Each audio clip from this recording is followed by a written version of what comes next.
सर्वांना होमिओपॅथीच्या या जागतिक दिनाच्या शुभेच्छा. डॉक्टर हानेमान यांच्या स्मृतीला वंदन करतो. आजचे सगळे सत्कारमूर्ती, व्यासपीठावर विराजमान सगळे मान्यवर आणि समोर उपस्थित असलेले या क्षेत्रामधले डॉक्टर, बंधू भगिनी, विद्यार्थी, मित्रमैत्रिणींनो,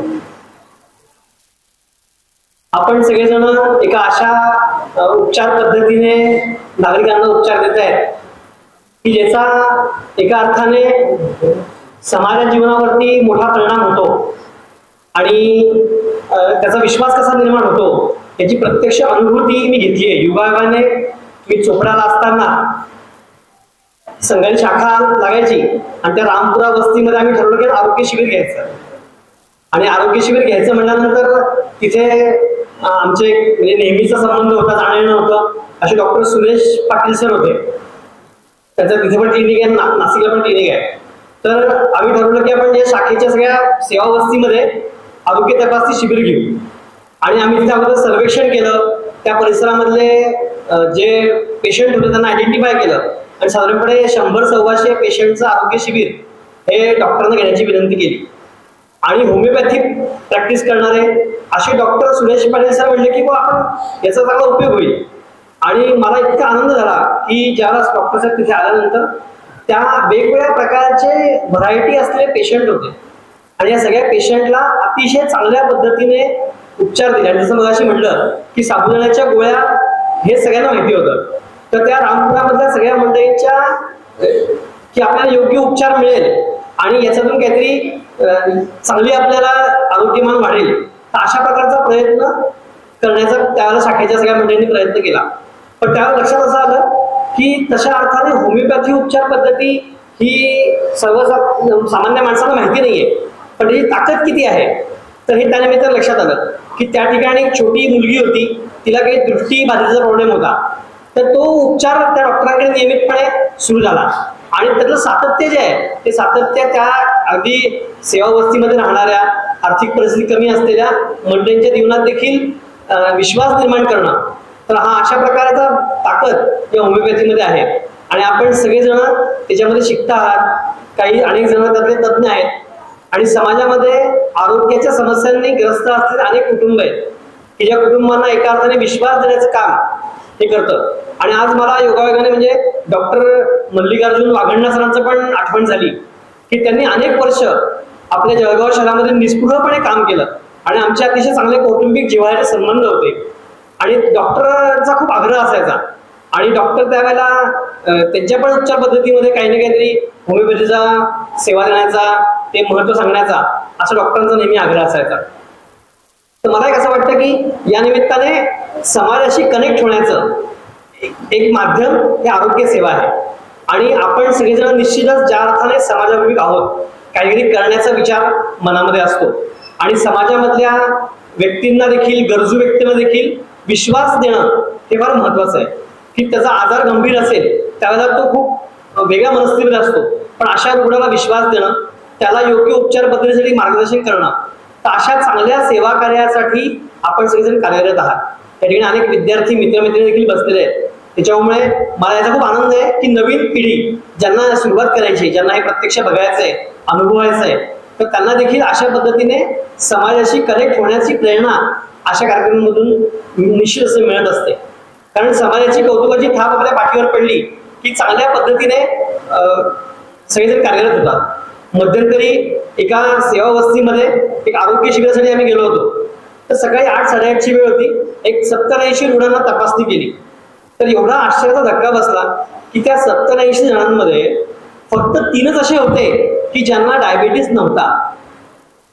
अनेकांना बीपी, डायबिटीस आणि सेवा वस्तीमध्ये ज्यांचं हातावरती पोट आहे अशा ठिकाणी 400-450 शुगर घेऊन आलेले नागरिक होते. त्यांना माहित पण नाही की आपल्याला शुगर आहे म्हणून.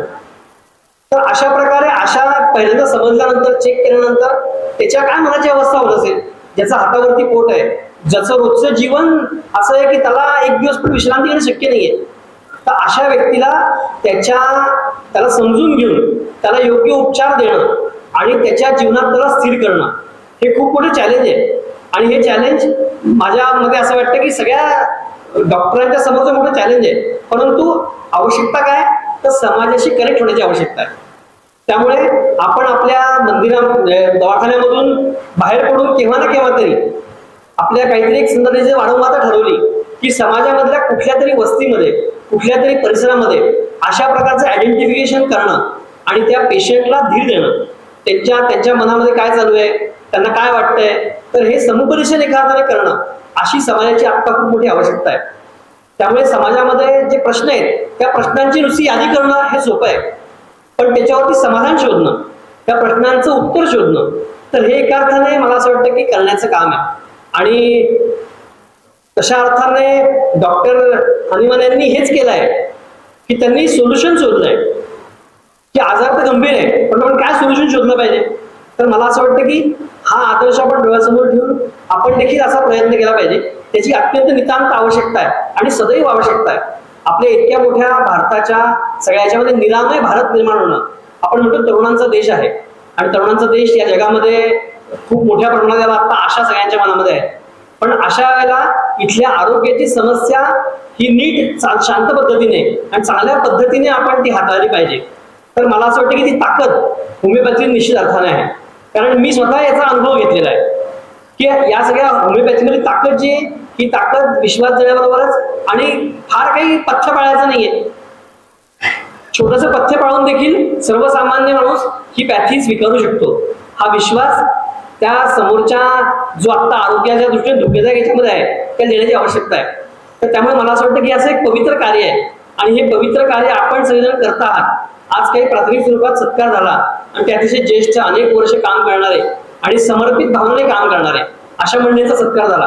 तर याला उपस्थित राहता आलं हे फार भाग्याचं लक्षण आहे. परंतु मला असं वाटतं की या सगळ्या विषयामध्ये अशा अनेक मंडळी आपण सगळेजण जे आहोत जे काम करतायत प्रत्यक्ष अशा काम करणाऱ्या मंडळींनी हे व्रत घेऊन समाजामधल्या शेवटच्या व्यक्तीच्या जीवनामध्ये माझ्या असण्यामुळे काही परिवर्तन होईल का, तर असा विचार आपण जर केला तर मला असं वाटतं की एक योग्य अर्थाने आपण सगळेजण दिशेने जाऊ. आणि आपण ज्या पद्धतीने आता या महाराष्ट्रामध्ये या सगळ्याच्या बद्दलच्या वेगवेगळ्या कॅम्प मधून शिबिरांमधून अशा प्रकारची एक चांगली त्याची लाईन जी आहे की आरोग्य विषयामध्ये चांगल्या पद्धतीने विचार करून त्या रुग्णाला आराम मिळाला पाहिजे अशा स्थितीचं वातावरण निर्माण करण्याचा प्रयत्न हे शासन स्तरावर देखील होतोय.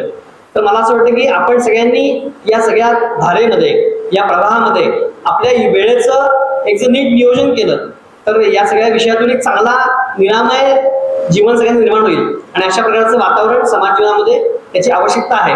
तर मला असं वाटतं की असा विचार आपण सगळ्यांनी निश्चित कराल. आणि जसं असं म्हणतात की भगवद्गीतेत म्हटलं ना गीतेमध्ये की सयत प्रमाणं कुरुते लोकस तदनु वर्तते. तर जसं आपण प्रमाण हे जर आपल्या प्रमाण सिद्ध करून दाखवलं की अशा पद्धतीने आपण आपलं जीवन व्यतीत करू शकतो. तर मला असं वाटतं आजचे सगळे सत्कार मूर्ती जे आहेत आणि अनेक ज्येष्ठ असे जे डॉक्टर्स आहेत की ज्यांनी हे सिद्ध करून दाखवलंय की कशा पद्धतीने एक होमिओपॅथी डॉक्टर जीवन जगू शकतो, समाजाची सेवा करू शकतो. तर मला असं वाटतं इथे बसलेल्या विद्यार्थी तरुण डॉक्टर मित्रमैत्रिणींनी हा आदर्श घेऊन आपल्या जीवनामध्ये अशाच प्रकारे काम करावं आणि अशाच प्रकारे समाजाची सेवा करावी आणि एक निरामय समृद्ध आणि आरोग्यपूर्ण भारत निर्माण करण्यासाठी आपलं योगदान द्यावं. त्याकरता आपल्या सगळ्यांना शुभेच्छा देतो आणि थांबतो. धन्यवाद.